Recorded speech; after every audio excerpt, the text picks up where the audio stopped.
কুষ্টিয়ার সোনাইডাঙ্গা গ্রামের ভ্যান চালক নজরুল ইসলামের স্ত্রী শাবানা ৫ মাসের অন্তঃসত্ত্বা। প্রথম সন্তান স্বাভাবিকভাবে হলেও চিকিৎসকের পরামর্শে দ্বিতীয় সন্তান হয় সিজারিয়ান ডেলিভারিতে। আর তৃতীয় সন্তান জন্মের সময় আগের অপারেশনের সেলাইয়ে পেঁচিয়ে মারা যায়। সে যাত্রায় অনেক টাকা পয়সা খরচ করে শাবানার জীবন রক্ষা হয়। এখন চিকিৎসকরা আবারও অস্ত্রোপচারের ইঙ্গিত দেয় আতঙ্কের দিন কাটছে শাবানার। ভিতরের সেলাইগুলো সবই ফেটে গিয়েছিল, ফেটে যায় বাচ্চা সেলাইয়ের ভিতরে মাথা ফেটে দিয়ে নাড়ি ভুড়ি মাথার সাথে জড়া সে বাচ্চাটা মারা গেছে। এবার তো ওই দুইটার চাইতে এবার সমস্যা বেশি, 3 সিজার যেহেতু পেটের ভিতরে জ্বালা যন্ত্রণা করে, মানে খুব ভারী কাজ কাম করতে পারিনি।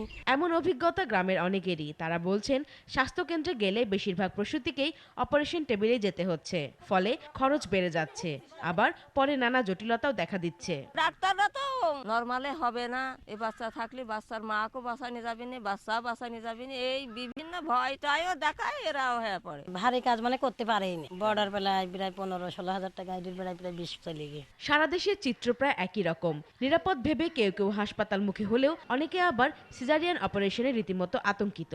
রাজধানীর মতো প্রাইভেট ক্লিনিকের দৌরাত্ম্য বেড়েছে জেলা উপজেলা পর্যায়েও। বাইরে অনেক টাকা লাগবে, যে মনে করো 20-25 এবং 40-এর ঊর্ধ্বও লাগতে পারে। অত টাকা তো আমাদের নেই। আমার স্বামী মনে করে কৃষি কাজ করে খায়। আমার 3টা ছেলে মেয়ে, 2টা সিজার। নিজের ইচ্ছাগতভাবে করিনি।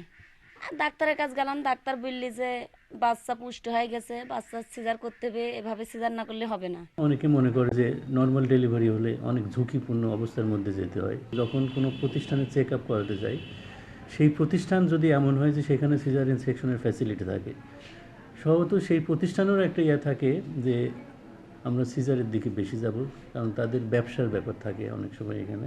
স্বাস্থ্য অধিদপ্তরের স্বাস্থ্য বুলেটিন 2015-তে বলা হয়েছে 2013 সালে স্বাস্থ্যকেন্দ্রে ভর্তি হওয়া 1,66,721টির মধ্যে 47,868 ছিল নর্মাল ডেলিভারি।